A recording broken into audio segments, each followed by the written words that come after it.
Hello everyone and welcome to episode 2 of the maintenance logs featuring the Miata. Today we are going to install the new subframe in this car and get it finished up. This car's been sitting in my shop for the past several months and I'm finally getting around to finishing it. This car is also getting a few upgrades, which I will show you now. Alright, so first part here, not an upgrade, but new tie rods, inner and outer. Since I'm in here and had to disconnect the steering rack from the subframe anyway, I might as well just throw all new stuff in.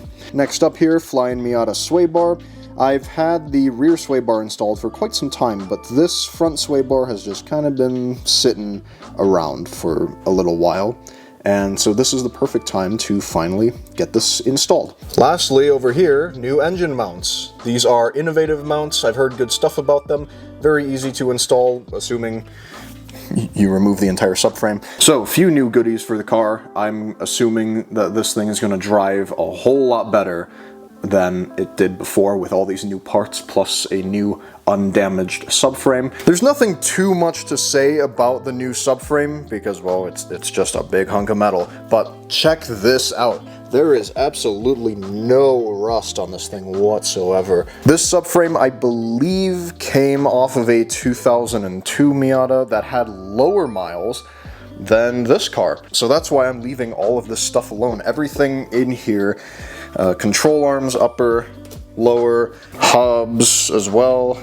Everything is good, and these hubs actually spin with less resistance than my old ones over there. Except there is one difference.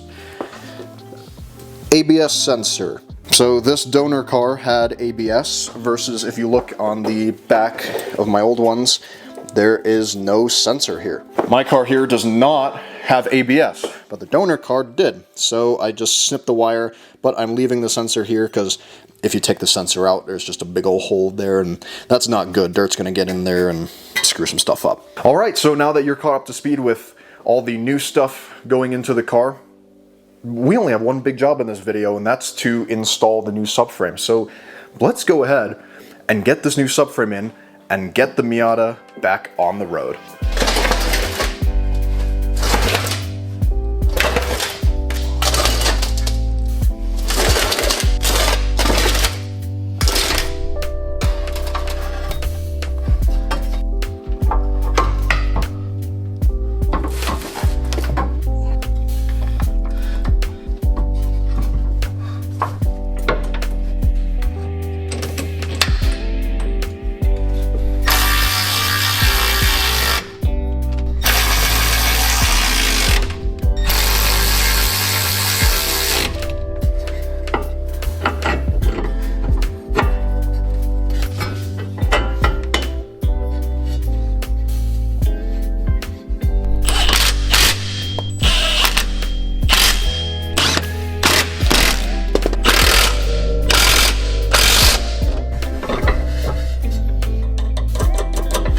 Alright everyone, I have done something very stupid. So you see how I'm using these bungee cords to hold up the brake caliper so I don't damage the brake lines?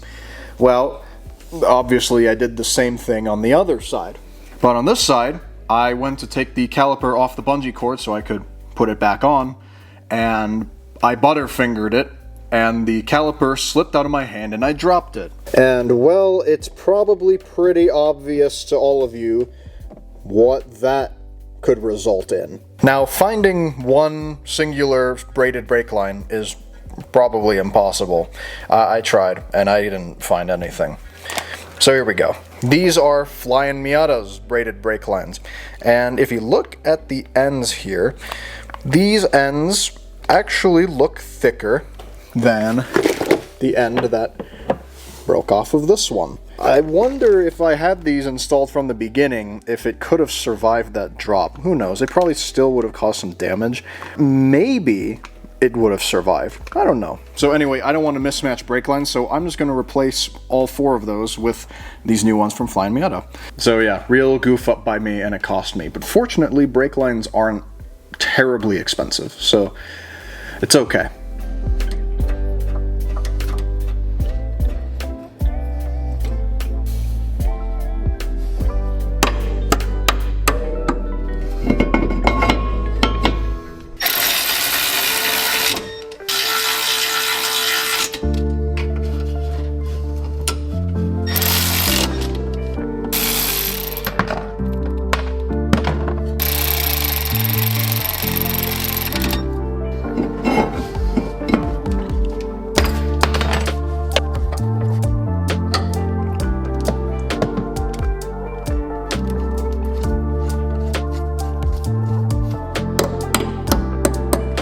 All right, I've made kind of a mess everywhere, but the car is pretty much all back together. I just finished bleeding the brakes, which means that we're all done here. So all that's left now is to put the wheels back on. Oh, and I forgot the strut tower. Strut tower needs to go back on too. And that's it. This car is officially done, ready to get back on the road.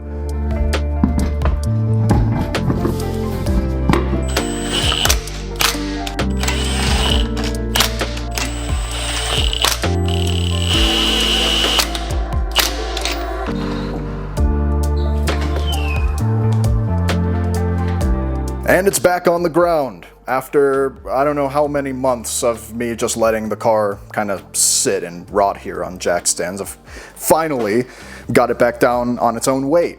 So I've made sure everything's tightened up, threw the battery back in, and I'm gonna have to move stuff around. Truss is not done yet. It will be done very soon, and you'll be seeing that video very soon. But in the meantime, since this car is done first, I bought these wheel dollies.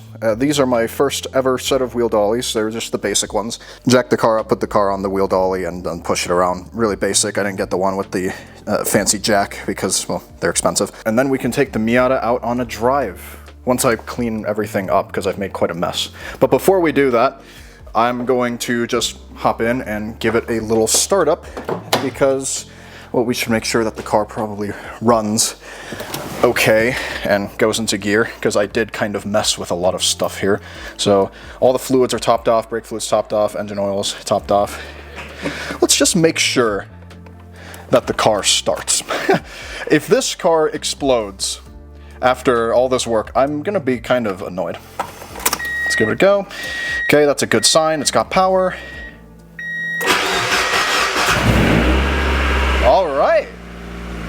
There it is. Started right up. It's currently almost 3 in the morning, but I'm not tired at all because I'm very excited to finally have this car done.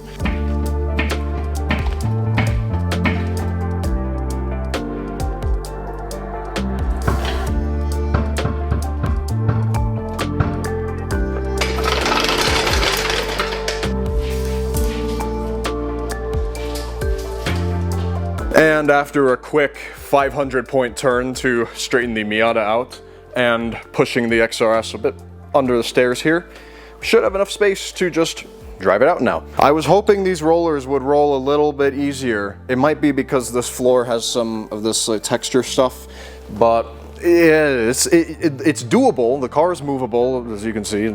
I've moved it, but it's not easy. But anyway, the rollers have done the job that I bought them for, which is excellent, and we can drive this one out.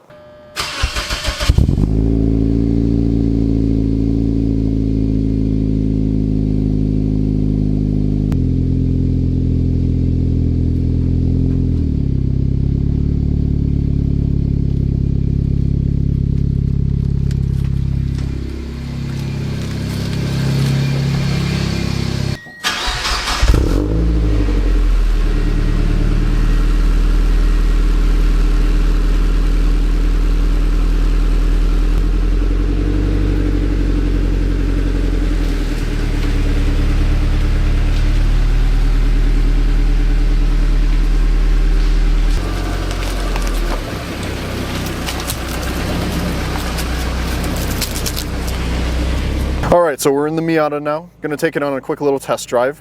Runs perfectly fine. The idle's really smooth, everything looks good. Just want to make sure that there aren't any weird noises coming from the subframe or any of the suspension, since we replaced all of it. I'm not expecting it to be perfect because we did change tie rods, so I'm expecting the alignment to be all over the place, which is okay. The point of doing a quick little test drive is just to make sure the car drives normally-ish. And I can already tell the alignment is super off. It is very, very towed out. Let's see if we get the revs up a little bit.